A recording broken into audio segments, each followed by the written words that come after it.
Hey, this is Rich over at TVP Live with another quick tips tutorial brought to you by Adobe Photoshop Elements Tutorials Group. And let's jump right into today's poster.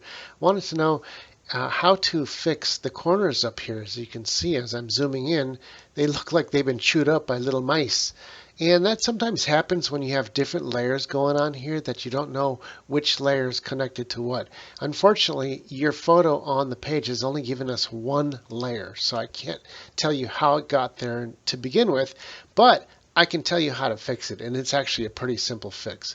When you have something like this, it's just a tiny little piece to fix. All you got to do is grab a square, or you could use the polygon tool, as a matter of fact, and you want to make a polygon within the portion of the photo that you're working with, like this. From here, I'm going to come down here like this, down to about here, and just close off where the square was supposed to be along the right edge here, up, down, across here. And I'll just inadvertently bring it over here and I'll double click. I made a complete square or rectangle around the area, including the portion that needs to be fixed. Now we can take the smudge tool, and guess what? If we take a big brush like a 20-point brush like that, we can just smudge everything right back to where it's supposed to be. Check it out. I'm going to go like this and smudge it back.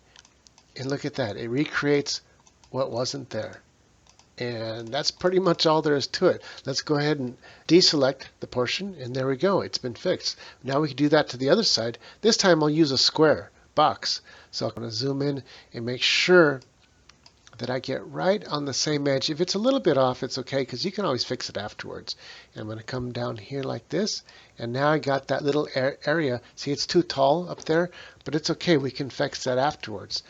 All you have to do is grab the smudge brush once again, and I'm going to smudge it right in. Boom, boom, boom, boom, like that. And that smudges it right in. Now we went a little bit beyond the portion that we wanted to, and that's easy to fix. All you have to do is pick the paint selector eyedropper tool, and we'll pick the white, and we'll grab a brush and make it a hard brush, a nice small brush like a 3-point or so, and we'll start it over here, and we'll just paint it across back to white where it's supposed to be. Just go back and forth. And I was holding the shift that keeps it on the same level playing field. And there we go. That's all there is to it. Easy fix. This is Rich, calling it quits, saying over and out.